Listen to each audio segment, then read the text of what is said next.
guys, so on to the learning material. Of course, like I already said, we got a bunch of stuff written down. There's a lot of things I want to cover.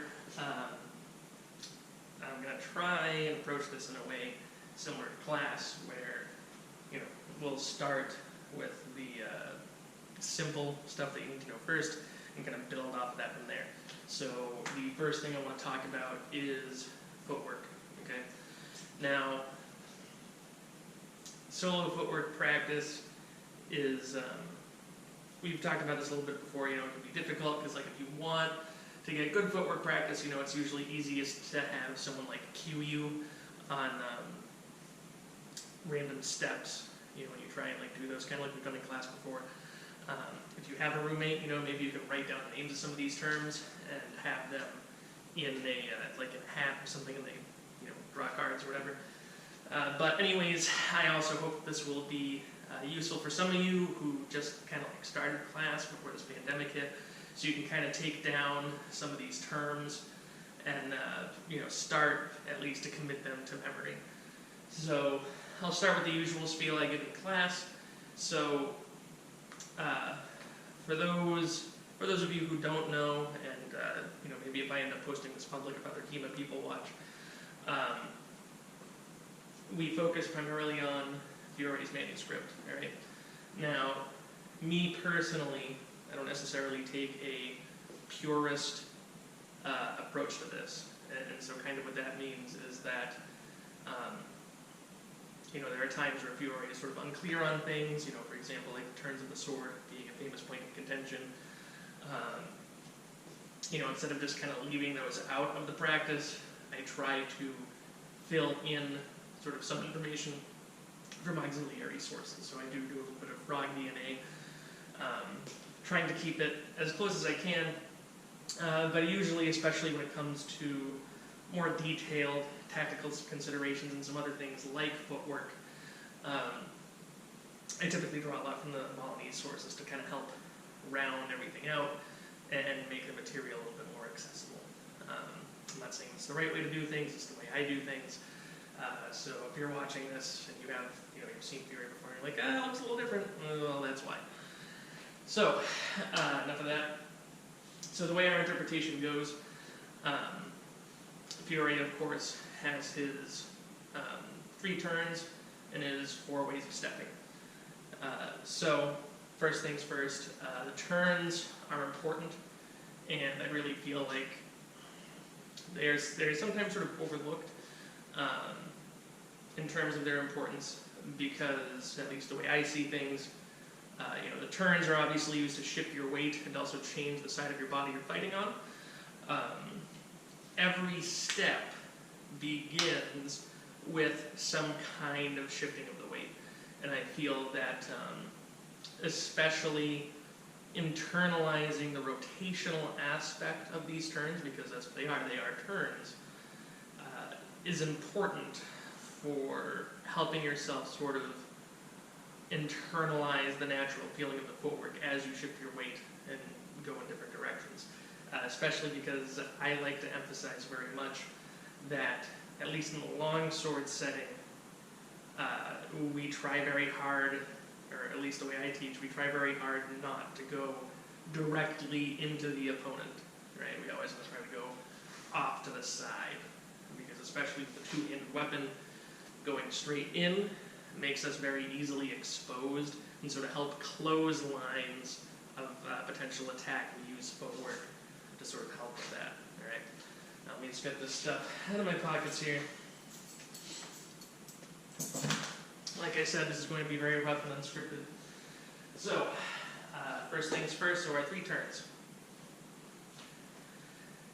So, first detail, this is what I always harp on people on, keeping lateral distance between your feet. Okay.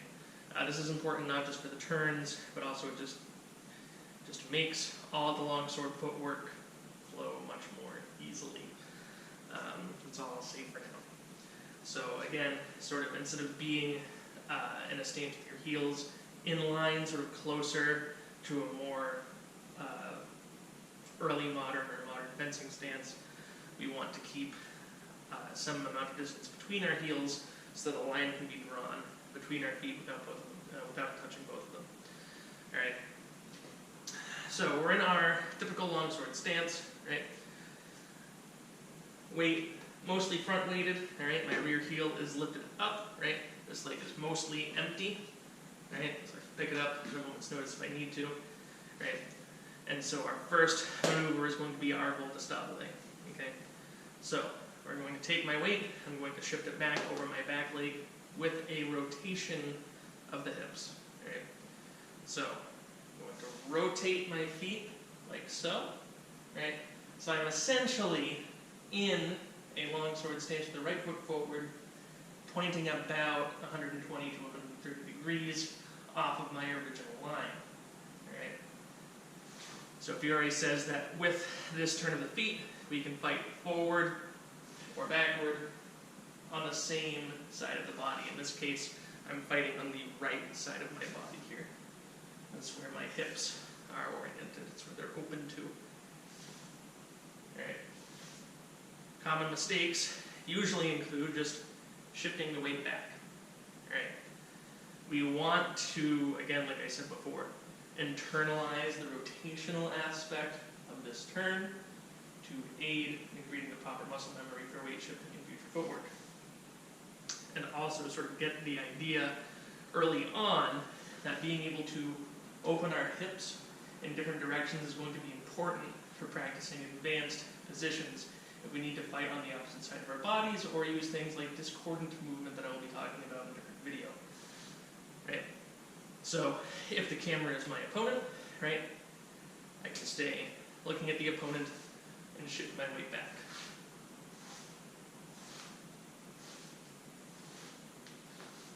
Right? So a couple things to notice. Because of the lateral spacing of my feet, right, my weight is not just shifting forward and backward. It is also shifting to the side. Right?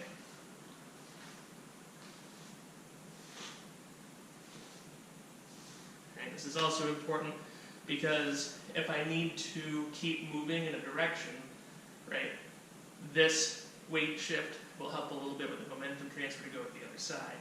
Right? I can go from a volta stabile into an accessory forward strada, and I can pass further offline, sort of to keep this movement going around the opponent from a starting position. Right? That's just one quick application. So that's your volta stabile, okay? The other thing, like I say often also with stepping, try to keep your hips level as you go through these movements. Right? You don't want to create bobbing. Okay? This telegraphs movement makes your stance unstable and easily exploited. Right? So just keep your hips level. Okay? Same deal on the other side. All right, always remember that the foot that the weight is on has the heel down, and the empty foot has the heel up.